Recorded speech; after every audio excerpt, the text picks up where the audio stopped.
1931 के गांधी इरविन समझौते में निम्नलिखित में से कौन सी शर्तें शामिल थीं? ठीक है, देखिए मित्रों, जो 1931 में गांधी और इरविन के मध्य में समझौता हुआ था, ठीक है, वो क्यों हुआ था उसके बारे में पहले जानते हैं। देखिए क्या हुआ कि 1930 में लंदन में प्रथम गोलमेज का आयोजन किया गया था। ठीक है, आयोजन क्यों हुआ था? तो जो साइमन कमीशन की रिपोर्ट प्रकाशित की गई थी, ठीक है, उस रिपोर्ट पर चर्चा करना था। ठीक है, किंतु जो कांग्रेस है, तो कांग्रेस के नेताओं द्वारा इसका क्या कर दिया गया, बहिष्कार किया गया। ठीक है, 1930 में प्रथम गोलमेज का आयोजन हुआ था जिसमें साइमन कमीशन की रिपोर्ट पर चर्चा की जानी थी, जिसका कांग्रेस ने क्या कर दिया, बहिष्कार किया। ठीक है, अतः जो ब्रिटिश सरकार थी, ब्रिटिश सरकार ने क्या कहा, सोचा कि हम कांग्रेस से क्यों ना बातचीत कर लें। ठीक है, और बातचीत कर लेंगे तो कांग्रेस क्या करेगी, गोलमेज सम्मेलन में भाग ले लेगी। ठीक है, इसीलिए क्या हुआ, मतलब दोनों के बीच बातचीत करने के लिए इसे गांधी और इरविन के मध्य समझौते का आयोजन किया गया। ठीक है, इसमें कांग्रेस की तरफ से गांधी जी ने तथा सरकार की तरफ से लॉर्ड इरविन ने क्या किया था, हस्ताक्षर किया था। और यह ऐसा आधिकारिक कार्य था, मतलब सबसे पहला आधिकारिक कार्य था जो लोकप्रिय हुआ था। ठीक है, मतलब आधिकारिक तौर पर ये लोकप्रिय हुआ था। ठीक है, क्योंकि यहाँ पर गांधी जी सरकार के समकक्ष बैठ गए थे, अर्थात जो इरविन है, इरविन के साथ बैठकर समझौता कर रहे थे, कोई छोटी मोटी बात नहीं है। तो देखते हैं इसमें जो समझौता हुआ, इस समझौते में कुछ शर्तें थीं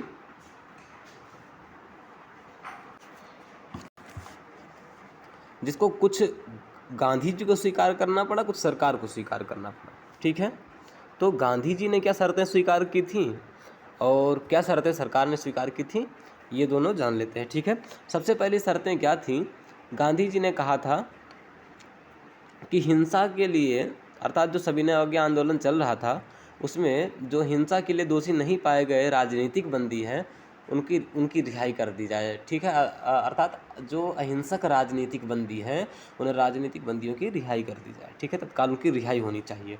तथा जो अभी तक नहीं किए, मतलब अभी तक जो जुर्माने वसूले नहीं गए हैं, ठीक है, मतलब आप जुर्माना जो वसूल चुकी है वो वसूल चुकी है, ठीक है, लेकिन जो जुर्माना अभी तक वसूला नहीं गया है उनको वहीं पर स्थगित कर दिया जाए। ठीक है, लोगों से जुर्माना ना वसूला जाए। ठीक है, और जब्त की गई जो भूमि इत्यादि है वो क्या कर दिया जाए, उसको वापस कर दिया जाए। ठीक है, तथा क्या हुआ था, उसमें सविनय अवज्ञा आंदोलन के दौरान कई अधिकारियों ने, कई लोगों ने, कई कर्मचारियों ने त्यागपत्र दे दिया था। तो ये भी मांग की गई कि भैया जो जिन कर्मचारियों ने त्यागपत्र दे दिया है उनको पुनः नौकरी पर वापस ले लिया जाए। ठीक है, और जो भारत की जनता है उसके लिए उपभोग हेतु नमक बनाने का अधिकार दिया जाए। ठीक है, और शांतिपूर्ण अहिंसात्मक धरना प्रदर्शन का अधिकार भी दिया जाए। ठीक है, तो ये जो गांधी जी की बातें थी इनको स्वीकार कर लिया गया। क्या क्या बातें थी, तो इन्होंने कहा था कि उपभोग बनाने हेतु नमक का अधिकार दिया जाए, जो अहिंसक राजनीतिक बंदी हैं उनकी रिहाई कर दी जाए, जो वसूले नहीं गए जुर्माने हैं उनको स्थगित कर दिया जाए। ठीक है, जब्त की गई जो भूमि है उसकी वापसी होनी चाहिए, और त्यागपत्र देने वाले जो कर्मचारी हैं, ठीक है, उन कर्मचारियों की रिहाई होनी चाहिए। ठीक है, त्यागपत्र देने वाले जो कर्मचारी हैं उनके साथ नरमी बरती जानी चाहिए, अर्थात उनको पुनः नौकरी पर वापस ले लिया जाना चाहिए। ठीक है, और आंदोलन के दौरान जो अध्यादेश इत्यादि जारी किए गए थे उनको क्या कर लिया जाए, वापस ले लिया जाए। ठीक है, और शांतिपूर्ण विरोध प्रदर्शन का अधिकार भी दे दिया जाए। तो इन शर्तों को सरकार ने स्वीकार कर लिया। साथ ही सरकार की भी कुछ शर्तें थी जिसको कांग्रेस को मानना पड़ा। जैसे क्या शर्तें थी, तो ठीक है, उसमें कहा गया था कि सविनय अवज्ञा आंदोलन बंद करें, अर्थात जो सविनय अवज्ञा आंदोलन आप चला रहे हैं उस सविनय अवज्ञा आंदोलन को आप बंद कर दीजिए। ठीक है, और कांग्रेस जो है प्रथम गोलमेज आयोजन में तो भाग ली नहीं थी, तो आगे चल करके द्वितीय गोलमेज आयोजन में क्या कर ले, भाग ले ले, ठीक है, द्वितीय आयोजन में भाग ले ले। और जो ब्रिटिश वस्तुएं हैं उन ब्रिटिश वस्तुओं का बहिष्कार बंद किया जाए। क्या किया जाए, ब्रिटिश वस्तुओं का बहिष्कार बंद किया जाए, ठीक है। और कांग्रेस जो है वो पुलिस कार्यवाही के निष्पक्ष जांच की मांग नहीं करेगी, ये भी शामिल था। अर्थात कांग्रेस जो है वह पुलिस कार्यवाही की निष्पक्ष जांच की मांग नहीं करेगी, ठीक है। देखते हैं क्या कह रहा है हमारा क्वेश्चन। सभी ने अवज्ञा आंदोलन के दौरान पुलिस ज्यादतियों की सार्वजनिक जांच, ठीक है। इसमें प्रश्न पूछा गया कि गांधी इरविन समझौते में निम्नलिखित से कौन सी शर्तें शामिल थी, ठीक है। तो सभी ने अवज्ञा आंदोलन के दौरान पुलिस ज्यादतियों की सार्वजनिक मांग, ये तो सरकार ने कहा था कि कांग्रेस मांग नहीं करेगी, इसलिए पहला वाला गलत हो जाता है। हिंसा के दोषी नहीं पाए गए सभी राजनीतिक बंदियों की तत्काल रिहाई, जो हिंसा के दोषी नहीं पाए गए राजनीतिक बंदियों की तत्काल रिहाई, ये तो सही बात है। शांतिपूर्ण विरोध प्रदर्शन का अधिकार, ये भी सही बात है। दोनों हमारे यहाँ पर 2 ऑप्शन सही है, इसलिए 2 और 3 सही हो जाता है, बी ऑप्शन सही है, ठीक है। तिलक की होम रूल लीग के संदर्भ में निम्नलिखित कथनों पर विचार कीजिए। तिलक की जो होम रूल लीग है, ठीक है, देखिए वैसे तो 2 लोगों ने होम रूल लीग का गठन किया था, एक तो बाल गंगाधर तिलक जी थे और एक एनी बेसेंट थी, ठीक है। जो एनी बेसेंट थी उन्होंने भी क्या किया था, होम रूल लीग का गठन किया था, ठीक है। तो अब हम लोग दोनों लोगों के होम रूल के बारे में थोड़ा सा देखते हैं।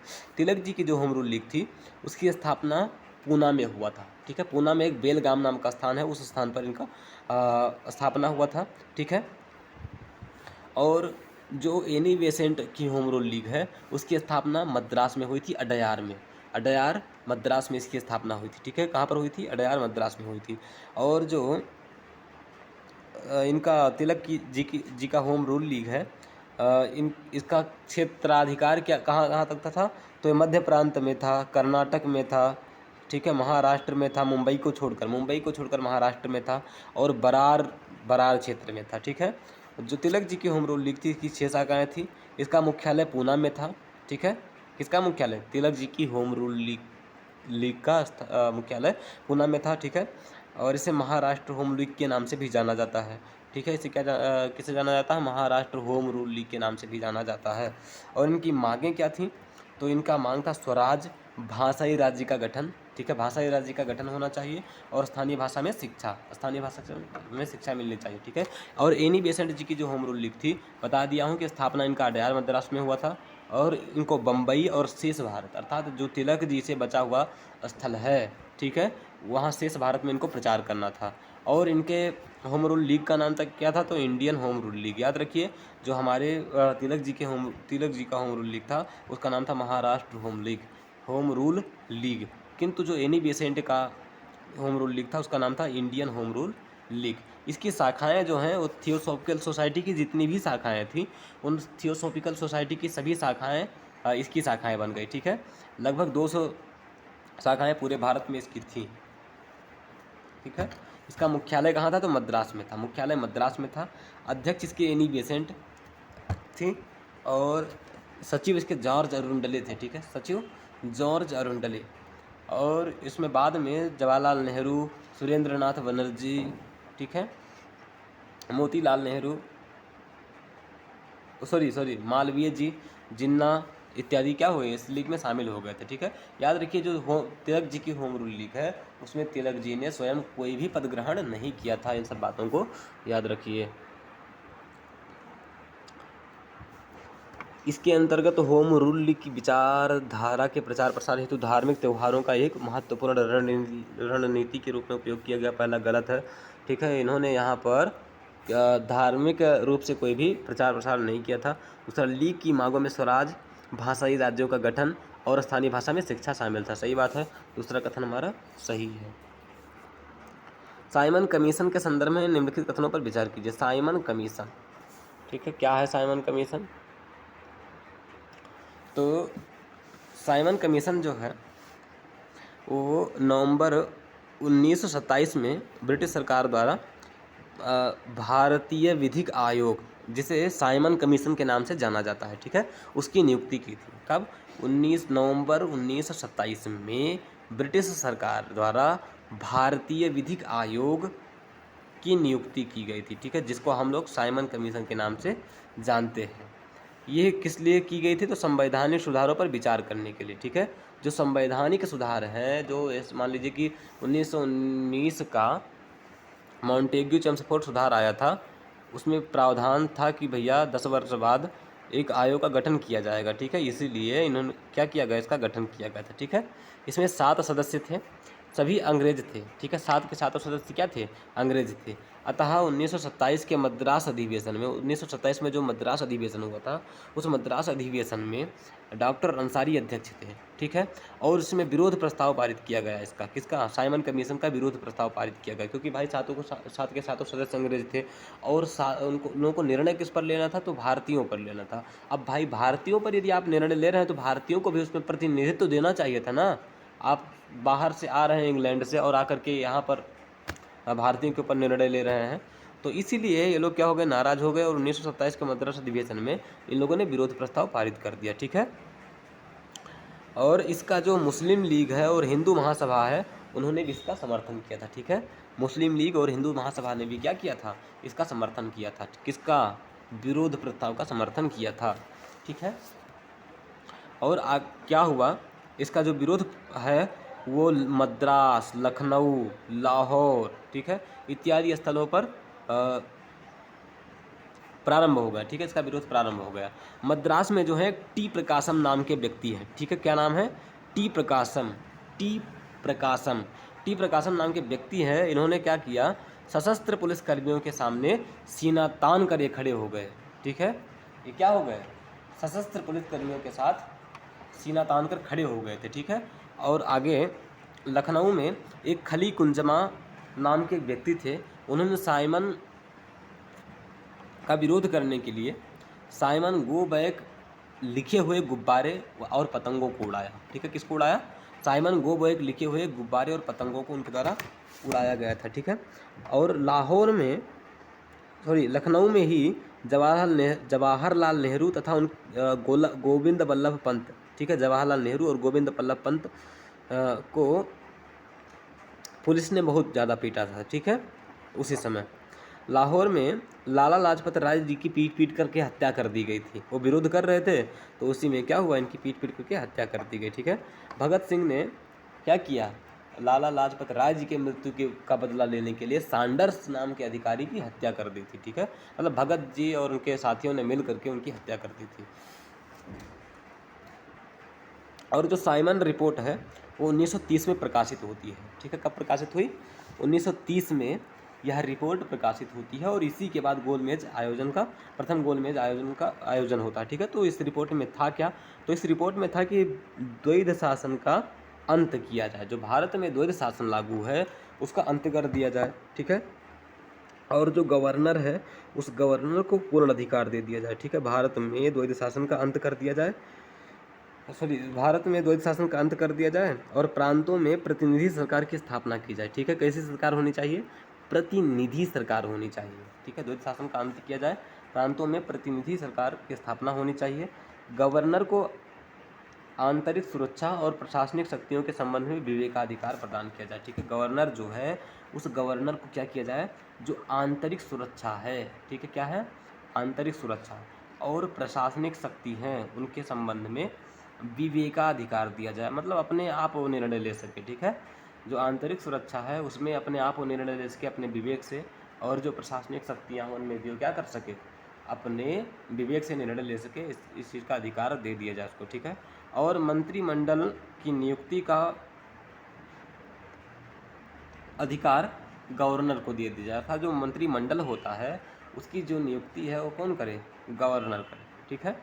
और हाई कोर्ट पर सरकार का पूर्ण नियंत्रण होना चाहिए, इसका भी प्रावधान किया गया। जो हाई कोर्ट था उस समय, उसमें क्या कहा गया कि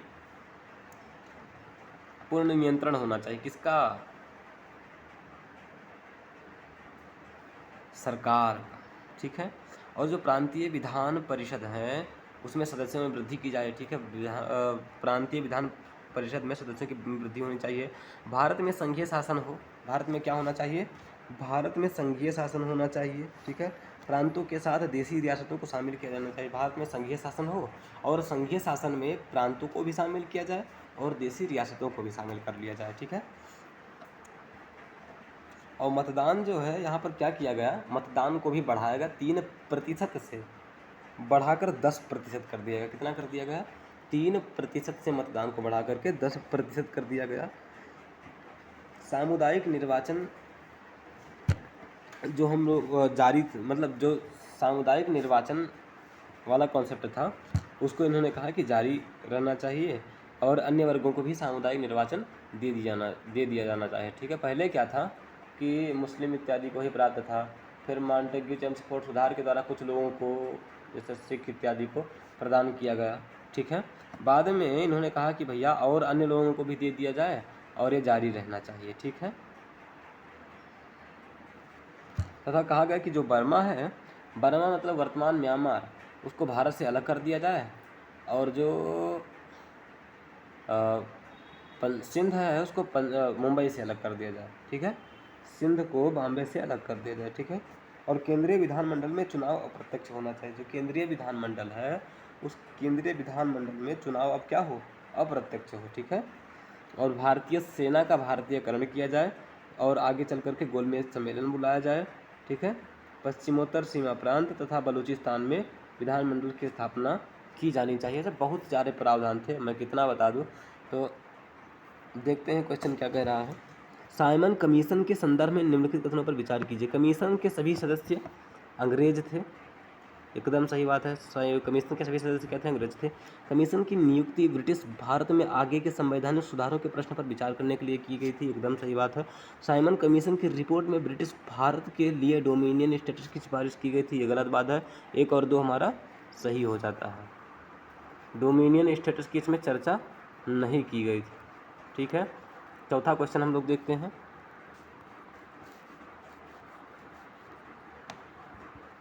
कैबिनेट मिशन योजना, जो कैबिनेट मिशन योजना है ना, ये क्या हुआ 1946 में भारत आया। ठीक है, कब आया था? 1946 में ये भारत आया था। ठीक है, इसमें कौन कौन लोग थे? तो एक पैथिक लॉरेंस नाम के व्यक्ति थे। कौन कौन थे? पैथिक लॉरेंस, स्टेफर्ड क्रिप्स और एवी अलेक्जेंडर। ठीक है, पैथिक लॉरेंस, स्टेफर्ड क्रिप्स और एवी अलेक्जेंडर नाम के इसमें व्यक्ति थे। क्या किया गया, जो कैबिनेट मिशन है इसमें अखंड भारत की स्थापना के लिए योजना का प्रस्ताव रखा गया था। ठीक है, मुस्लिम लीग इसमें जो कैबिनेट मिशन था इसमें मुस्लिम लीग की जो पृथक पाकिस्तान की मांग है ना उसको अस्वीकार कर दिया गया था। क्या कर दिया गया था? कैबिनेट मिशन में मुस्लिम लीग की पृथक पाकिस्तान की मांग को अस्वीकार कर दिया गया था। प्रांतीय विधानसभा को 3 खंडों के में वर्गीकृत करने का प्रस्ताव किया गया था। जो प्रांतीय विधानसभा है उन प्रांतीय विधानसभाओं को 3 खंडों में वर्गीकृत करने का प्रस्ताव किया गया था, जिन्हें समूह गठन पर निर्णय के लिए अलग से बैठक करनी थी। ठीक है, प्रांतीय विधानसभाओं को, जो प्रांतीय विधानसभाएं थी उन प्रांतीय विधानसभाओं को क्या कर दिया गया?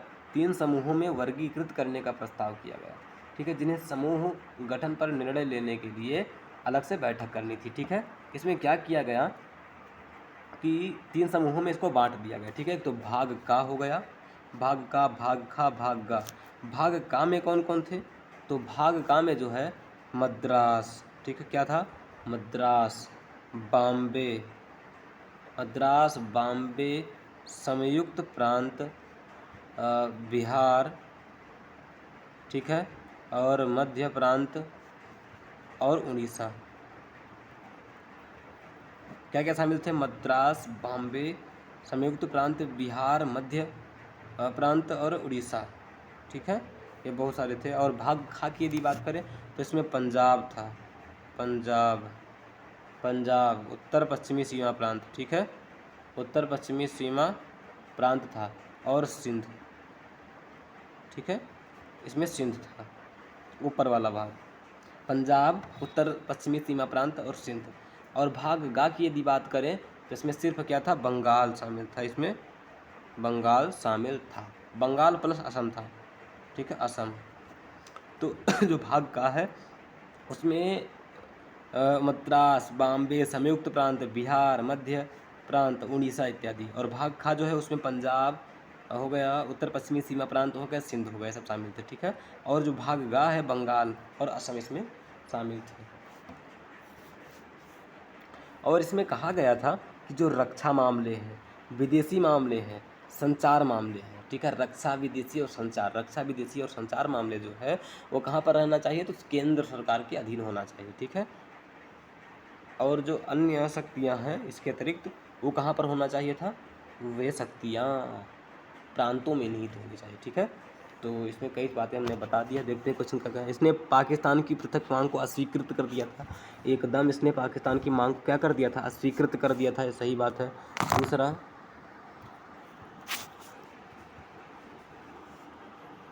इसने प्रांतीय विधानसभाओं को धर्म के आधार पर 2 समूहों में विभाजित करने का प्रस्ताव किया। इसने प्रांतीय विधानसभाओं को धर्म के आधार पर 2 समूहों में विभाजित करने का प्रस्ताव किया। गलत। इसने रक्षा, मुद्रा और संचार को नियंत्रित करने वाले एक साझा केंद्र का प्रावधान किया। इसने रक्षा, मुद्रा और संचार को, ठीक है, रक्षा को तो सही है, संचार को भी सही है, ठीक है,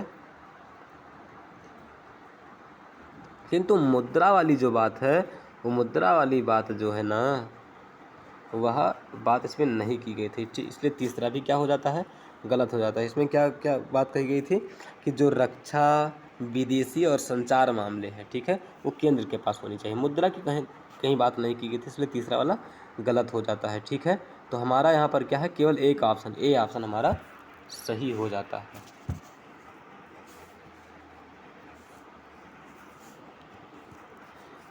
1857 के विद्रोह के बाद रियासतों के प्रति ब्रिटिश सरकार द्वारा निम्नलिखित में से कौन से नीतिगत उपाय अपनाए गए थे, ठीक है। 1857 का जो विद्रोह हुआ था उसके बाद जो देसी रियासतें हैं ना, उनके लिए अंग्रेज़ों द्वारा घोषित कुछ रियायतें थीं, ठीक है। क्या थी, देसी रियासतों के विलय की जो नीति थी अंग्रेज़ों की, उसका इन लोगों ने क्या कर दिया, त्याग कर दिया, ठीक है। मतलब अब ये राज्यों को विलय करना बंद कर दिया, ठीक है। दूसरा, जो राजाओं को गोद लेने का अधिकार छीन लिया गया था व्यक्तिगत सिद्धांत के तहत, वो क्या हो गया, उसको हटा दिया गया, ठीक है। गोद लेने का अधिकार इनको दे दिया गया। तो ये वाला, और कुछ नीतियाँ ऐसी थी जो लागू रही। कैसे, जैसे ब्रिटेन को सर्वोच्च मानना, पहले भी लोग ब्रिटेन, मतलब जो रियासतें थे ब्रिटेन को सर्वोच्च मानना पड़ता था, अभी ब्रिटेन को सर्वोच्च मानेंगी, ठीक है। देसी रियासतों का आंतरिक अधीक्षण करना, ठीक है, देसी रियासतों का जो आंतरिक अधीक्षण है वो करना था। तो ब्रिटिश जो रेजिडेंट था वो रेजिडेंट अभी विद्यमान रहा, ठीक है। रेजिडेंट के माध्यम से दिन प्रतिदिन हस्तक्षेप करना, दिन प्रतिदिन हस्तक्षेप लोग कर रहे थे, ठीक है। ब्रिटिश रेजिडेंट की नियुक्ति करके सहायक संधि के तहत ये लोग क्या करते थे, राजाओं के यहाँ ब्रिटिश रेजिडेंट की नियुक्ति किया करते थे, और रेजिडेंट उनके आंतरिक मामलों में हस्तक्षेप किया करता था, ठीक है। तो वो भी अभी जारी रहा। शासक, मंत्री और जो उच्च अधिकारी थे, ठीक है, उनकी नियुक्ति व त्यागपत्र दोनों अंग्रेजों के हाथों में थे, ठीक है। अर्थात शासकों के यहाँ जो शासक थे, जो मंत्री थे, जो उच्च अधिकारी थे, उनकी नियुक्ति कौन करते थे, अंग्रेज करते थे। समझ में आया। देखते हैं क्वेश्चन हमारा क्या कह रहा है। अंग्रेजों ने रियासतों के प्रति विलय की नीति को त्याग दिया, एकदम सही बात है, इन्होंने विलय की नीति को त्याग दिया। अंग्रेजों ने रियासतों के प्रति दिन प्रतिदिन के मामलों में हस्तक्षेप करना बंद कर दिया, गलत बात है। इन्होंने ब्रिटिश रेजिडेंट के माध्यम से बार बार क्या किया, उनके आंतरिक कार्यों में हस्तक्षेप किया। रियासतों को पूर्णतः ब्रिटिश क्राउन के अधीन कर दिया गया, ठीक है, सही बात है। 1 और 2, 1 और 3 सही है हमारे यहाँ पर, दूसरा गलत है, सी ऑप्शन सही हो जाएगा।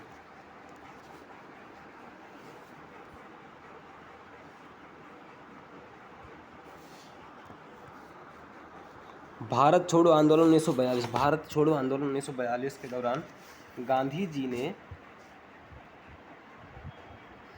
गांधी जी के द्वारा राष्ट्र को दिए गए निर्देशों के संदर्भ में निम्नलिखित में से कौन सही है, ठीक है। देखिए, अखिल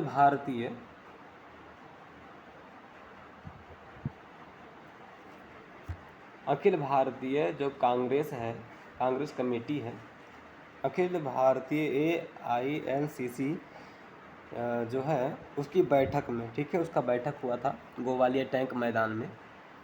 उसमें गांधी जी ने भाषण दिया था, और भाषण में ग्वालियर टैंक मैदान में गांधी जी ने कई विभिन्न लोगों को विभिन्न निर्देश दिए थे, ठीक है, भिन्न भिन्न लोगों को भिन्न भिन्न निर्देश दिए थे। क्या किसको क्या निर्देश दिए थे?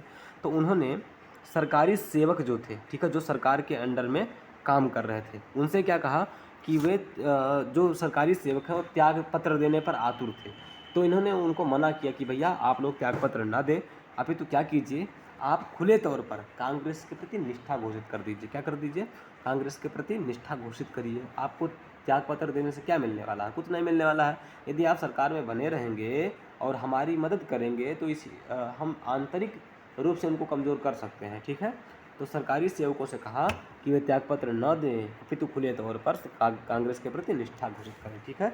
और दूसरा, जो सैनिक थे, सैनिकों से कहा कि अपने पदों का त्याग न करें। सैनिक भी अपना पद छोड़ रहे थे, ठीक है, परेशान आ गए थे भाई, भारत के लोगों को बार बार सब मारते थे, तो इसलिए लोग क्या हुए, परेशान हो गए। तो वो लोग भी अपना पद छोड़ रहे थे। तो गांधी जी ने कहा कि सैनिक अपने पदों का त्याग न करें, ठीक है, सैनिक अपने पदों का त्याग न करें, बल्कि वे क्या करें, तो वे हमारे अपने लोगों पर गोली चलाने से मना कर दें, ठीक है। जो हमारे अपने लोग हैं उन अपने लोगों पर गोली न चलाएं, ठीक है। और जो शासक थे, शासक दल से गांधी जी ने कहा कि विदेशी सत्ता के प्रति निष्ठा प्रदर्शित करने के बजाय, अर्थात जो विदेशी सत्ता के प्रति आप अपनी निष्ठा प्रदर्शित कर रहे हैं उसके बजाय आप क्या करें कि अपने लोगों की संप्रभुता को स्वीकार करें, ठीक है। जो आप विदेशी लोगों के तलवे चाट रहे हैं, इससे अच्छा है कि आपके यहाँ के जो लोग हैं उनकी संप्रभुता स्वीकार कीजिए, ठीक है। और गांधी जी ने छात्रों से भी कहा कि यदि आप अस्वस्थ हैं कि स्वतंत्रता प्राप्ति तक दृढ़ बने रह सकते हैं, ठीक है, तो आप अपनी पढ़ाई छोड़ दीजिए, अन्यथा जारी रखिए। यदि आप अस्वस्थ हैं कि स्वतंत्रता प्राप्ति तक आप सशक्त बने रह सकते हैं, ठीक है, दृढ़ बने रह सकते हैं, तो आप अपनी पढ़ाई क्या कीजिए, छोड़ दीजिए, ठीक है, पढ़ाई आपको छोड़ देनी चाहिए।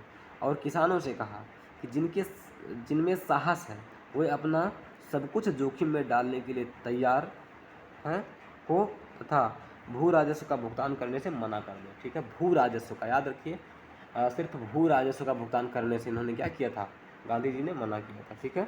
और उन्होंने कहा कि यदि कोई जमींदार सरकार का पक्ष लेना चाहता है, ठीक है, कोई ऐसा जमींदार अभी भी है जो सरकार का पक्ष लेना चाहता है, तो उसे किसी भी प्रकार का राजस्व नहीं दिया जाना चाहिए, किसी भी प्रकार का कर नहीं दिया जाना चाहिए। तो उन्होंने सैनिकों को अपना निर्देश दिया, सरकारी सेवकों को अपना निर्देश दिया, शासकों को, छात्रों को, किसानों को, विभिन्न लोगों को उन्होंने क्या दिया था, निर्देश दिया था। अब देखते हैं क्वेश्चन क्या कर रहा है कि भारतीय राष्ट्रीय कांग्रेस 1906 की भारत छोड़ो आंदोलन 1942 के दौरान गांधी जी के द्वारा राष्ट्र को दिए गए निर्देशों के संदर्भ में निम्नलिखित कथनों में से कौन सा सही नहीं है?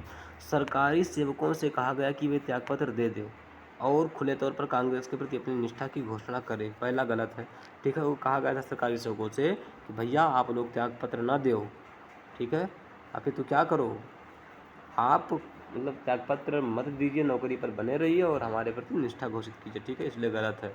सरकारी सेवकों से, ठीक है, पहला गलत है। दूसरा, सैनिकों से कहा गया कि वे अपने पद न छोड़े, अभी तो लोगों पर गोली चलाने से इनकार कर दे। वाह, ये सही बात है, ठीक है। दूसरा, गांधी जी ने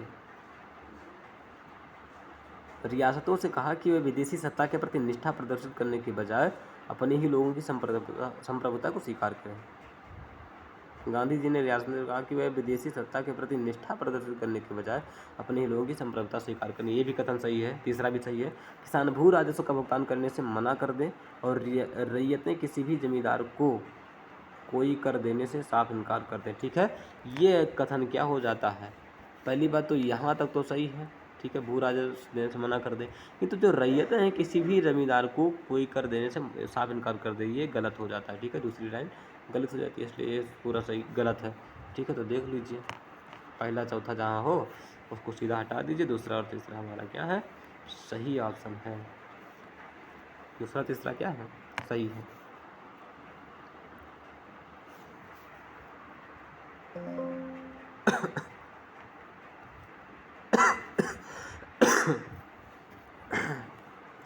तिभागा आंदोलन के संदर्भ में निम्नलिखित कथनों पर विचार कीजिए। तिभागा आंदोलन,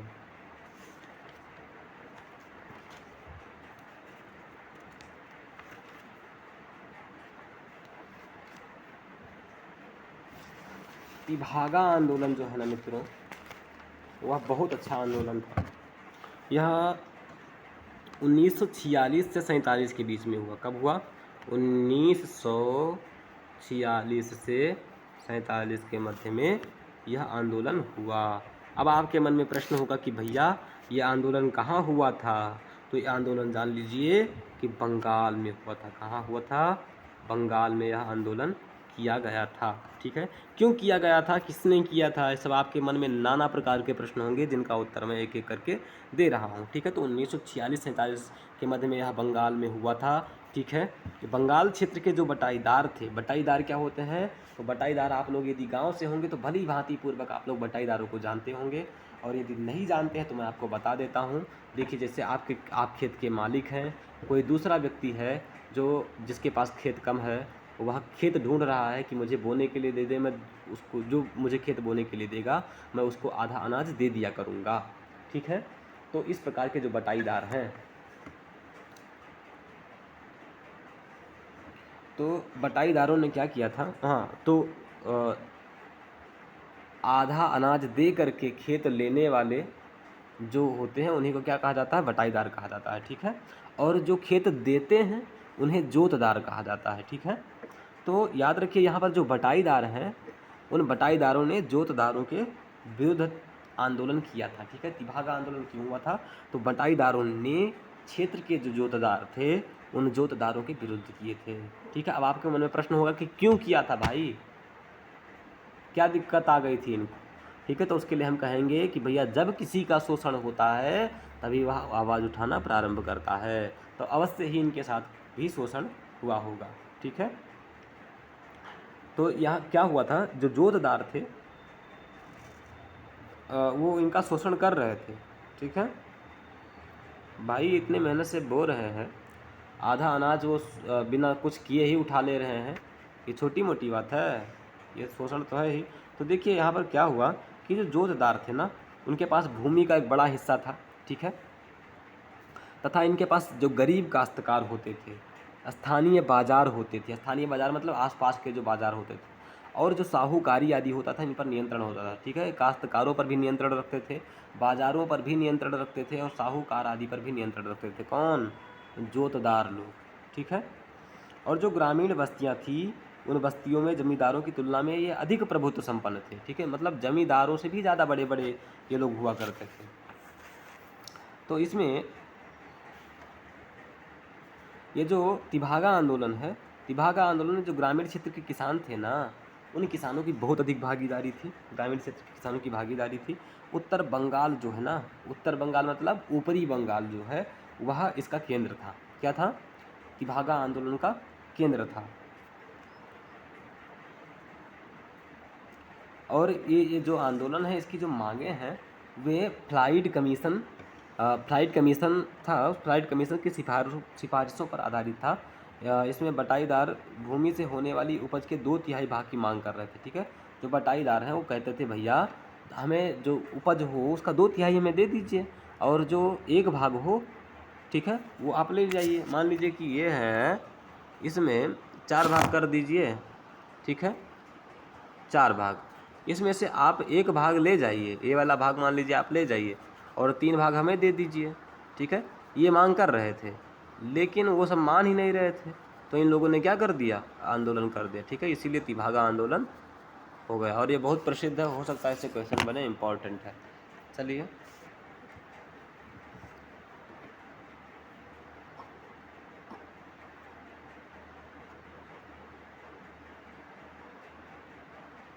आगे चल करके जो जोतदार हैं, उन जोतदार भाई पैसे वाले थे, तो उन्होंने पुलिस को कुछ दिया, पुलिस ने इस आंदोलन को दबा दिया। 1947 के लास्ट तक आते आते आंदोलन समाप्त हो गया। ठीक है, चलिए, हमें लगता है कि आपको समझ में आ गया होगा। आगे देखते हैं। बटाईदार भूमि से होने वाली उपज के 1/3 की मांग कर रहे थे। गलत लिख दिया है भाई, ये गलत लिख रहा है, ये 2/3 की मांग कर रहे थे। ठीक है, छोटा छोटा प्रश्न बना रहे हैं, पहला गलत हो जाता। दूसरा, इस आंदोलन की मांगों की जांच ही तो फ्लाइट कमीशन का गठन किया गया था। ठीक है, इस आंदोलन की मांगों की जांच हेतु, भैया जांच हेतु नहीं, अपितु इनकी जो मांगें थी वो फ्लाइड कमीशन पर ही आधारित थी। ठीक, किस पर आधारित थी? फ्लाइड कमीशन पर आधारित थी। इसका गठन नहीं किया था। ठीक है, गलत है। दोनों क्वेश्चन क्या हैं? गलत हैं। हमारा ऑप्शन डी यहाँ पर सही हो जाएगा। अगला चलते हैं। भारतीय राष्ट्रीय कांग्रेस 1906 से 6 के कलकत्ता अधिवेशन में निम्नलिखित में से कौन सी घटनाएं घटित हुई थी?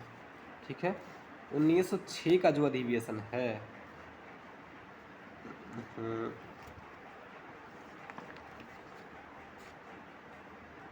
1906 का जो अधिवेशन है, उस अधिवेशन के अध्यक्ष की यदि बात करें तो दादा भाई नौरोजी थे। कौन थे? दादा भाई नौरोजी जी। ठीक है, नौरोजी जी, इतना याद रखिए, दादा भाई नौरोजी जी इसके अध्यक्ष थे। ठीक है, बहुत इंपॉर्टेंट है 1906 का अधिवेशन। तो इसके अध्यक्ष कौन थे? दादा भाई नौरोजी जी थे।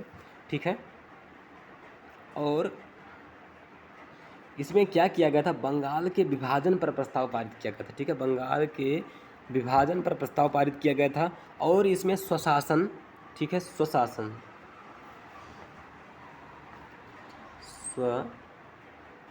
स्वशासन, ठीक है, स्वशासन, ठीक है, स्वदेशी, स्वदेशी बहिष्कार, स्वदेशी बहिष्कार, ठीक है, राष्ट्रीय शिक्षा, राष्ट्रीय शिक्षा आदि पर प्रस्ताव पारित किया गया था। ठीक है, स्वशासन, स्वदेशी बहिष्कार, राष्ट्रीय शिक्षा आदि पर प्रस्ताव पारित किया गया था। ठीक है, राष्ट्रीय शिक्षा जो है इसके तहत क्या किया गया था? यहीं पर राष्ट्रीय शिक्षा परिषद की स्थापना की गई थी। ठीक है, 1906 में ही। ठीक है, राष्ट्रीय शिक्षा परिषद की स्थापना की गई थी। और क्या किया गया था? बच्चों को तकनीकी शिक्षा के लिए बंगाल भेजने के लिए पैसों को जुटाया गया था। ठीक है, बंगाल तकनीकी संस्थान के तहत क्या किया गया था? पैसों को जुटाया गया था, बच्चों को भेजा गया था तकनीकी शिक्षा को प्राप्त करने के लिए। ठीक है, और जो राष्ट्रीय शिक्षा परिषद है इसका उद्देश्य क्या था? तो साहित्यिक, वैज्ञानिक और तकनीकी शिक्षा की एक प्रणाली का को व्यवस्थित रूप से राष्ट्रीय उसको प्रणाली को विकसित करना। ठीक है, जो कि राष्ट्रीय स्तर की हो। और यहाँ पर जो शिक्षा था, वो शिक्षा का जो कॉन्सेप्ट था ना, वो स्थानीय भाषा वाला था। ऐसा नहीं है कि आप अंग्रेजी सीखिए, अपितु यहाँ पर जो स्थानीय भाषा है, उस स्थानीय भाषा में शिक्षा की बात की गई थी। ठीक है, चलिए, उम्मीद करता हूँ कि आपको बहुत सारी बातें समझ में आ गई होंगी। कांग्रेस नरमपंथी एवं गर्मपंथी अतिवादी समूहों में विभाजित हो गया। पहली बात गलत है, क्योंकि ये जो कांग्रेस का विभाजन हुआ था वो 1907 के अधिवेशन में विभाजन हुआ था। ठीक है, कब विभाजन हुआ था?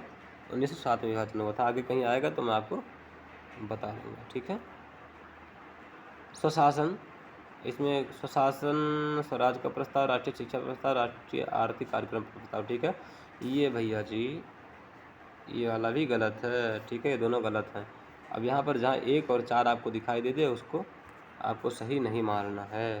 देखिए, यहाँ पर 1 दिखाई दे दिया इसलिए गलत है, यहाँ पर 4 दिखाई दे दिया गलत है, यहाँ पर 1 और 4 दोनों ही गलत है, इसलिए हमारा बी ऑप्शन क्या हो जाएगा? राइट आंसर हो जाएगा।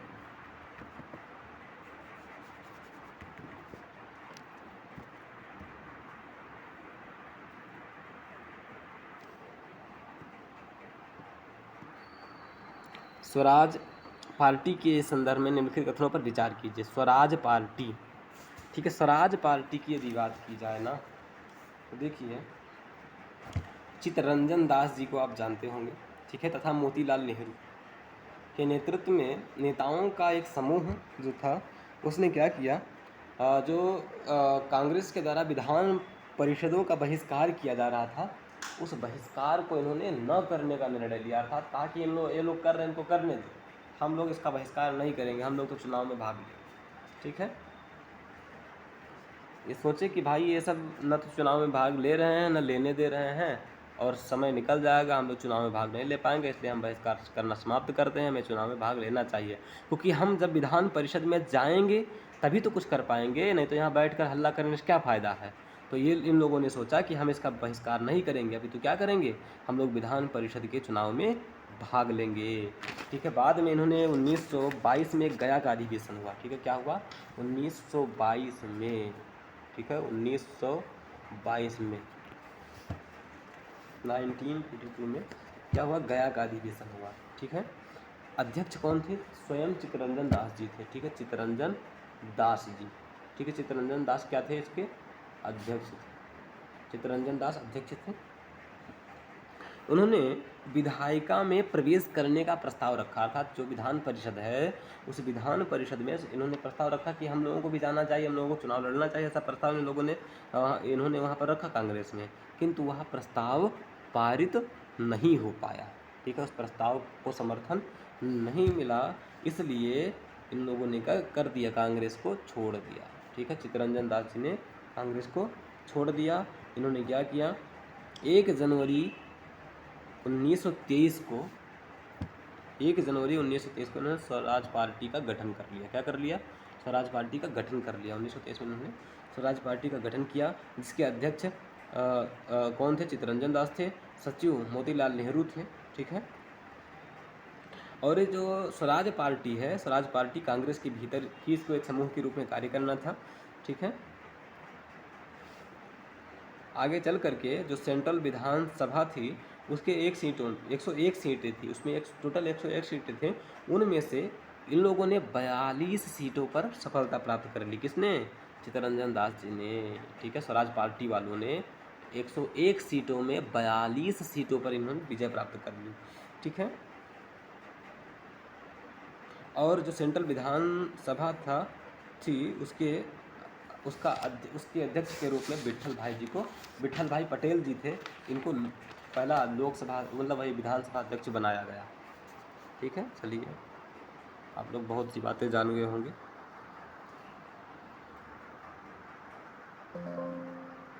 देखिए, इसका गठन भारतीय राष्ट्रीय कांग्रेस के गया अधिवेशन के पश्चात हुआ। सही बात है, इसका जब गया अधिवेशन हुआ वहाँ पर प्रस्ताव नहीं पारित हो गया विधायिका में प्रवेश का, तो इन लोगों ने क्या किया, कांग्रेस को छोड़ दिया। बाद में जाकर के 1 जनवरी 1923 को उन्होंने स्वराज पार्टी का गठन कर लिया। ठीक है, इसे कांग्रेस के भीतर एक समूह के रूप में कार्य करना था। सही बात है। पार्टी ने 1923 के चुनाव में केंद्रीय विधानसभा में 50% से अधिक निर्वाचित सीटों पर सफलता प्राप्त कर ली। बस बस बस यहीं पर गलत हो जाता है। ठीक है, तो तीसरा ऑप्शन हमारा क्या गलत है, आगे चल करके हम लोग देखेंगे तो हम लोगों का यहाँ पर सही कौन सा है, सही हम लोगों का है 1 और 2, ये ऑप्शन सही हो सकता है। आज़ाद हिंद फौज, INA के संदर्भ में निम्नलिखित कथनों पर विचार कीजिए। ठीक है, INA Indian national army, INA की यदि बात की जाए, इसकी स्थापना जो है सबसे पहले कैप्टन मोहन ने किया था मलाया में। ठीक है, सबसे पहले कैप्टन मोहन ने इसकी स्थापना की थी मलाया में, किंतु ये विघटित हो गई थी। ठीक है, ज़्यादा दिन चल नहीं पाई थी, और इसका पुनर्गठन किया रास बिहारी बोस ने। किसने किया, रास बिहारी बोस ने। उन्होंने इसका गठन करने के पश्चात सुभाष चंद्र बोस जी को उन्होंने जापान बुलाया, और वहाँ बुला करके इन्होंने क्या कर दिया, सुभाष चंद्र बोस जी को INA को सौंप दिया। ठीक है, नेताजी ने इसका कमान संभाला और इन्होंने 2 मुख्यालय स्थापित किए। ठीक है, नेताजी ने इसका 2 मुख्यालय स्थापित किया। ठीक है, कहाँ कहाँ पर, एक तो रंगून में था, रंगून, ठीक है रंगून। दूसरा कहाँ स्थापित किया, दूसरा इसका सिंगापुर जान रहे ना, आजकल ये सबसे महंगी सिटी में दूसरे स्थान पर है भैया, करंट अफेयर है, इसको याद रखिएगा। रंगून क्या है, सबसे महंगी सिटी में सबसे पहला न्यूयॉर्क है और दूसरा सिंगापुर है। ये क्वेश्चन हो सकता है जाए तो, चलिए ये बातें समझ में आती है। ठीक है, अब देखिए ये जो आज़ाद हिंद फौज है, इसके 4 रेजिमेंट भी थे। ठीक है,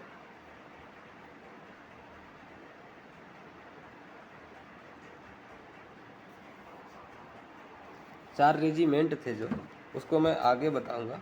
हो सकता है पूछा जाए। और अभी खैर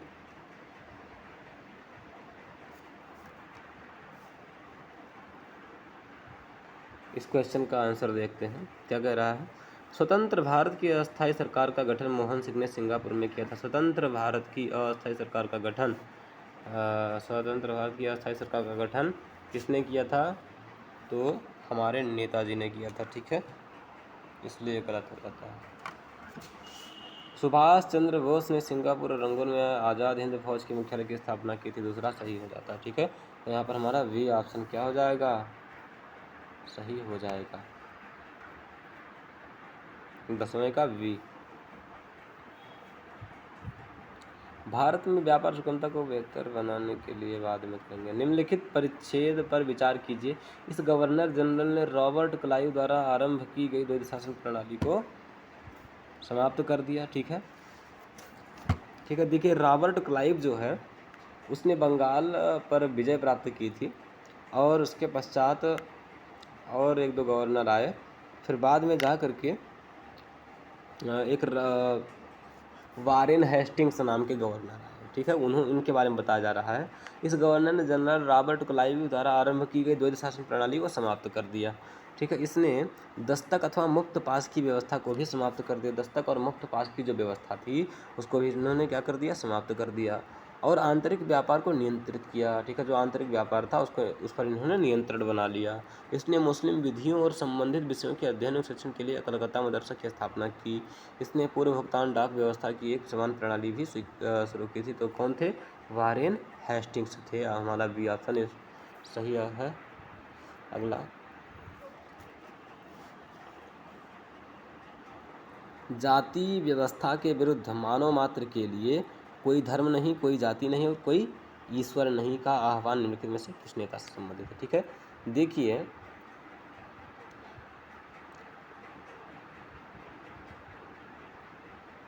एक कुमाबलाथुपरम्बिल अय्यप्पन नाम के व्यक्ति थे। ठीक है, जिनको सहोदरन अय्यप्पन भी कहा जाता था। ठीक है, ये केरल के एक समाज सुधारक थे, विचारक थे, तर्कवादी थे, पत्रकार थे और राजनीतिज्ञ थे। ठीक है, सुधारक भी थे, विचारक भी थे, तर्कवादी भी थे, पत्रकार भी थे और राजनीतिज्ञ थे। ठीक है, ये क्या थे? श्री नारायण गुरु के अनुयायी थे। क्या थे? श्री नारायण गुरु के अनुयायी थे। इन्होंने ये क्या थे? जो 1917 में चेराई में एक मिश्रा भोजनम था, मिश्रा भोजनम, उस मिश्रा भोजनम के ये क्या थे? आयोजक भी थे। इन्होंने क्या किया? सहोदरा संगम और सहोदरन पत्रिका की शुरुआत की थी और इन्होंने ही क्या किया था? मानव मात्र के लिए कोई धर्म नहीं, कोई जाति नहीं और कोई ईश्वर नहीं का आह्वान किया था। इसलिए हमारा डी ऑप्शन सही हो जाता है। ठीक है, अगला देखते हैं।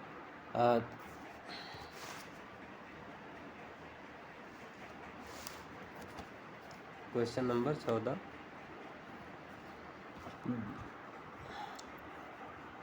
निम्नलिखित सामाजिक धार्मिक सुधारों को कालक्रम के अनुसार व्यवस्थित कीजिए। ठीक है, कर लेंगे। देखिए, सबसे पहले ये जान लीजिए कि जो ब्रह्म सभा है, ठीक है, और जो वेदांत कॉलेज है, ये वेदांत कॉलेज तीसरा, इसकी स्थापना 1825, आज हमारा 23 चल रहा है। ठीक है, लगभग 198 वर्ष पूर्व इसकी स्थापना की गई थी। किसने की थी? तो राजा राम मोहन राय जी ने की थी। ठीक है, उसके पश्चात आता है ब्रह्म समाज। 1828 में ब्रह्म सभा की स्थापना की गई थी। ठीक है, दूसरे नंबर पर यह आ जाता है। और वेथुन स्कूल की स्थापना की यदि बात करें तो इसकी स्थापना की गई थी और की थी किसने? तो JED वेथुन ने की थी 1849 में, सॉरी 1849 में इसकी स्थापना की गई थी। ये बातें आपको समझ में आ गई। क्रम की यदि बात करें तो 3, 1, 2। ठीक है, क्या क्रम होगा? 3, 1, 2, अर्थात ये ऑप्शन हमारा सही हो जाएगा। ठीक है, ये option is the right answer.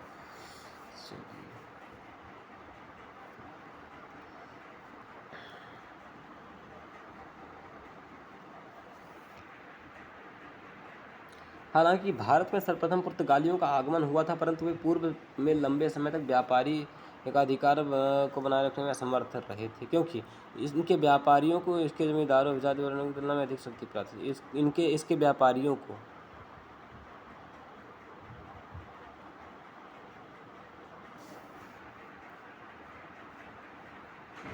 इनके तो इसके व्यापारियों को इसके जमींदार विजाति वर्ग की तुलना में अधिक शक्ति प्राप्त थी। ये गलत बात है।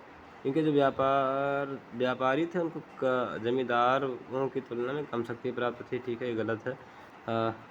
अन्य यूरोपीय शक्तियों की तुलना में पुर्तगाली नौवहन के विकास में पिछड़ गए थे। सही बात है, पहले यही सबसे आगे थे लेकिन बाद में ये पिछड़ गए थे।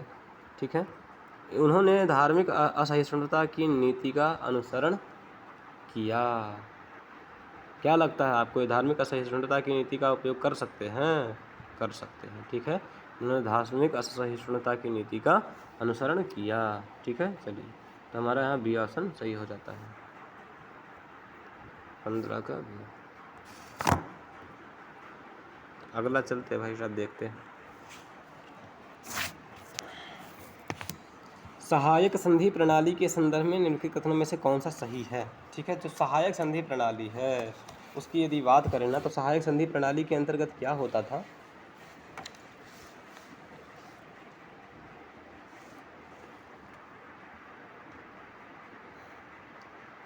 इसकी स्थापना किसने की थी, शुरुआत किसने की थी? ठीक है, तो वेलेज़ली किसने की थी? लॉर्ड वेलेज़ली।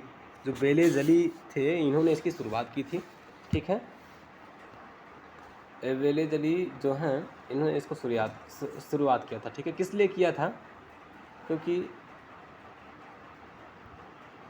ये उस समय जो है ना, वो उस समय नेपोलियन के नेतृत्व में फ्रांस का उदय हो रहा था, जिससे डर करके इन्होंने इस नीति का अनुसरण किया। और इस नीति के तहत क्या होता था, धन पर अधिक जोर नहीं दिया जाता था। ठीक है, धन को प्रधानता नहीं दी जाती थी, अपितु क्या किया जाता था, प्रभुता संपन्न भूभाग पर जोर दिया जाता था। ठीक है, ये लोग क्या कहते थे कि आपकी रक्षा हम करेंगे और रक्षा के बदले हमें आप लोग क्या देंगे, प्रभुता संपन्न भूभाग देंगे। ठीक है, प्रभुता संपन्न भूभाग की यहाँ पर बात की गई थी।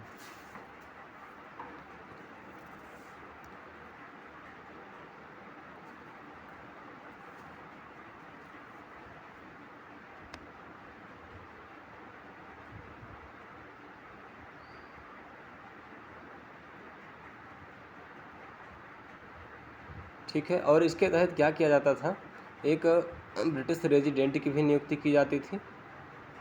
और यहाँ पर जितने भी शासक थे इसमें सहायक संधि में जब शामिल होते थे तो सभी से मिलकर के एक सेना का गठन किया जाता था। ठीक है, वो सेना सभी की सहायता किया करती थी। और इसी के तहत जो अंग्रेज़ों ने शर्त रखी थी कि भैया बिना हमारी अनुमति के आप किसी भी यूरोपियन या अमेरिकन को नौकरी पर नहीं रखेंगे। ठीक है, और जो अंतर्राष्ट्रीय मामले होंगे वो हम क्या करेंगे, वो हमारी अनुमति के बिना आप लोग निपटारा नहीं करेंगे। ठीक है, जो अन्य राज्यों से आपको संबंध रखना होगा तो हमसे अनुमति लेनी होगी। ऐसी हो सकते ऐसा रखे थे। तो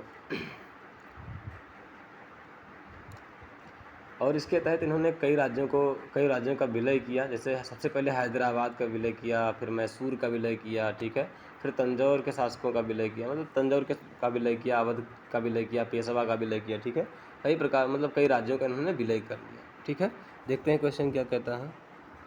इस संधि के तहत एक ब्रिटिश रेजिडेंट भारतीय शासकों के दरबार में नियुक्त किया जाता था।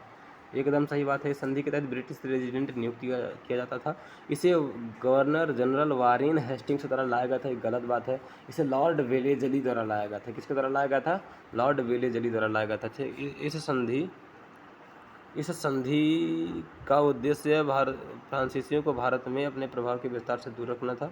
अच्छा, यहाँ पर ये पूछ रहे हैं क्या कि कौन सा सही नहीं है? सॉरी। सहायक संधि प्रणाली के संदर्भ में कौन सा सही नहीं है, ठीक है। तो यही वाला बी ऑप्शन सही नहीं है, ये वाला यहाँ पर सही है, ठीक है। चलो, इस संधि का उद्देश्य फ्रांसीसियों को भारत में अपने प्रभाव के विस्तार से दूर रखना था। हैदराबाद के निजाम पहले भारतीय शासक थे जो इसमें शामिल हुए थे, एकदम सही बात है। आंग्ल डच प्रतिद्वंदिता के संदर्भ में निम्नलिखित पर विचार कीजिए, ठीक है।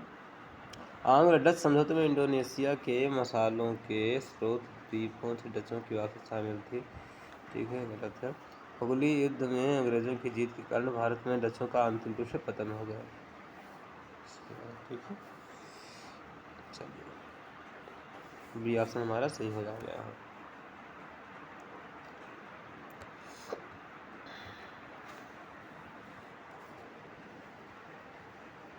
आ गया अपना अगस्त प्रस्ताव। क्या आ गया? अगस्त प्रस्ताव। अगस्त प्रस्ताव की यदि बात की जाए तो अगस्त प्रस्ताव 1940 में आया था। कब आया था? 1940 में आया था, ठीक है। इसकी घोषणा जो है लॉर्ड लिनलिथगो ने किया था, ठीक है। किसने किया था? लॉर्ड लिनलिथगो ने इसकी घोषणा की थी, ठीक है। इसमें शामिल क्या किया गया था? तो इसके अगस्त प्रस्ताव के तहत डोमिनियन स्टेटस प्रस्तावित किया गया था, ठीक है। इसके तहत क्या किया गया था? डोमिनियन स्टेटस को स्वीकार कर लिया गया था, अर्थात भारत को कहा गया था कि हम भारत को डोमिनियन स्टेटस का दर्जा देने के लिए तैयार हैं, ठीक है। और इसमें कहा गया था कि भारत वायसराय की जो कार्यकारिणी परिषद है उसमें अधिकांश सदस्य भारतीय होंगे। कौन होंगे? अधिकांश मतलब वायसराय की जो कार्यकारिणी परिषद है उसका हम विस्तार करेंगे और उसमें क्या होंगे? अधिकांश सदस्य भारतीय शामिल होंगे, ठीक है। और युद्ध के बाद हम क्या करेंगे? संविधान सभा का गठन करेंगे। क्या किया जाएगा? युद्ध के बाद संविधान सभा का गठन किया जाएगा, जिसमें क्या होंगे? भारतीय जो होंगे वे रक्षा मामलों पर, ठीक है, और अधिकारों पर, संधियों आदि पर क्या करेंगे? महत्वपूर्ण विषय जो हैं उन पर चर्चा करेंगे, ठीक है। इन्होंने क्या कहा था कि हम युद्ध के बाद संविधान सभा का गठन करेंगे जिसमें भारतीय लोग रक्षा, ठीक है, और अधिकार से संबंधित जो मुद्दे, संधि से संबंधित मुद्दे, उन सब क्या करेंगे? चर्चा करेंगे, ठीक है। और आगे बताएगा कि जो अल्पसंख्यक हैं उनकी सहमति के बिना भारत का कोई भी संविधान स्वीकार नहीं किया जाएगा, ठीक है। अंग्रेज जो थे ना वो बार बार भारत को मतलब कमज़ोर करने की कोशिश कर रहे थे। इन्होंने अंततः कुछ ना कुछ ऐसा प्रावधान जरूर डाल देते थे जिससे ये किसी से इमोशनली जुड़े रहे, ठीक है। जैसे इन्होंने इसमें क्या कर दिया, कहा कि जो अल्पसंख्यक हैं उनकी सहमति के बिना भारत का कोई भी संविधान स्वीकार नहीं किया जाएगा। आप स्वयं सोचिए, यदि ये अल्पसंख्यकों की इतनी ही चिंता करते तो एक एक करके भारतीय रियासतों का विलय नहीं कर लेते, ठीक है। भारतीय जो रियासतें थी वो छोटी छोटी ही थी, इसीलिए इन लोगों ने उसका विलय कर लिया, ठीक है। और यदि कोई बड़ा शासक होता तो ये उसका विलय इतने आसानी से नहीं कर पाते, ठीक है। तो इन्होंने क्या प्रावधान कर दिया कि लेकिन अल्पसंख्यकों को भाई कर दिया, तो अब चलिए, अल्पसंख्यकों की सहमति के बिना कोई भी संविधान स्वीकार नहीं किया जाएगा, यह प्रावधान इसमें था। और युद्ध के समय युद्ध मंत्रणा समिति का गठन किया जाएगा। क्या किया जाएगा? युद्ध के समय ही, जो द्वितीय विश्व युद्ध चल रहा था उस समय युद्ध मंत्रणा समिति का गठन किया जाएगा, जिसमें क्या होंगे? भारतीय भी शामिल होंगे, भारतीयों को भी शामिल किया जाएगा। किंतु ये जो है ना अगस्त प्रस्ताव, उसको कांग्रेस ने और मुस्लिम लीग ने अस्वीकृत कर दिया। क्या कर दिया? अस्वीकृत कर दिया। 1 मिनट मित्रों, ठीक है, अस्वीकृत कर दिया था। तो हमने क्या बताया? जो अगस्त प्रस्ताव है इसमें इम्पोर्टेंट चीज़ें क्या है आपको याद करने के लिए कि भैया ये जो इसकी घोषणा है लिनलिथगो ने की थी।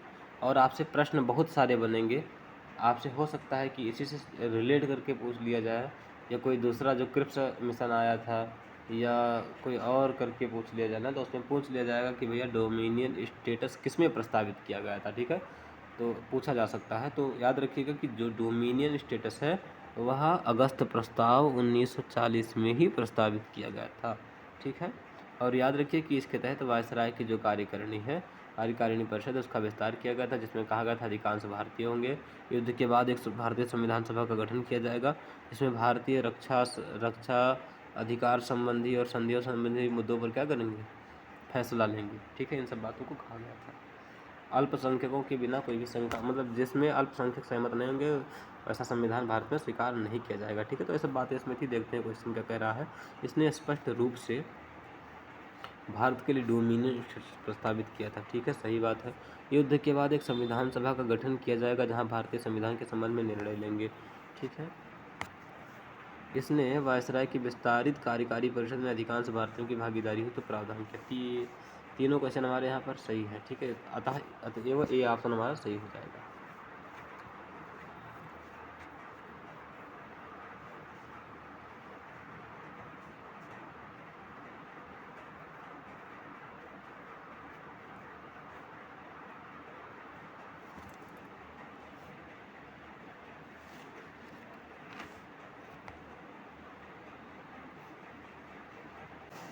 जालियांवाला बाग हत्याकांड के संदर्भ में निम्नलिखित कथनों पर विचार कीजिए, ठीक है। जो जालियांवाला बाग हत्याकांड है, इससे यदि बात करें तो देखिए पंजाब में एक अमृतसर नाम का स्थान है, ठीक है।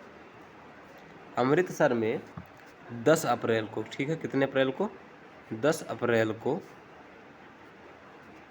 2 स्थानीय नेता थे, ठीक है, 2 नेता थे, ठीक है। स्थानीय मतलब वहीं के नेता थे। कौन कौन? एक तो डॉक्टर सैफुद्दीन किचलू थे, ठीक है, डॉक्टर सैफुद्दीन किचलू। इन सब चीज़ों को आप लोग नोट करते चलिए, ठीक है। डॉक्टर सैफुद्दीन किचलू थे और डॉक्टर सत्यपाल थे। कौन थे? डॉक्टर सत्यपाल, ठीक है। डॉक्टर सैफुद्दीन किचलू और सत्यपाल, इनका क्या कर दिया गया, गिरफ्तार कर लिया गया, ठीक है। 10 अप्रैल को इन लोगों को गिरफ्तार कर लिया जाता है, ठीक है। और जब गिरफ्तार कर लिया जाता है तो वहाँ की जो जनता थी, उस जनता ने क्या कर दिया, डाकघर पर हमला किया। कहाँ पर हमला किया?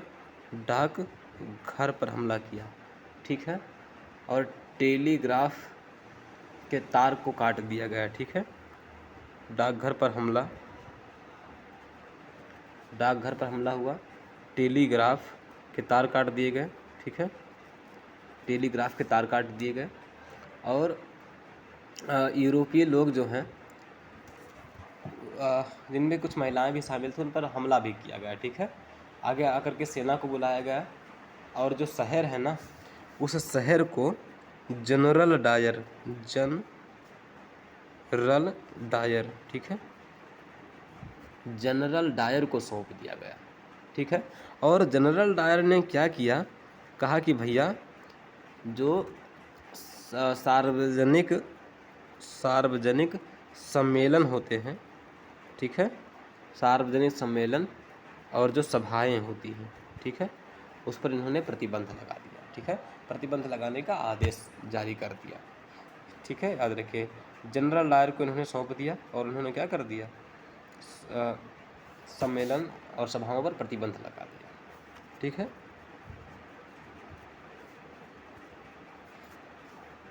और आगे आ करके भाई जनता है तो जनता तो शांत बैठ नहीं सकती है, तो जो डॉक्टर सैफुद्दीन किचलू और डॉक्टर सत्यपाल थे, ठीक है, इनकी गिरफ्तारी की गई थी। उसी के विरोध में 13 अप्रैल को अमृतसर में एक बाग स्थित है, अमृतसर में, ठीक है, जलियांवाला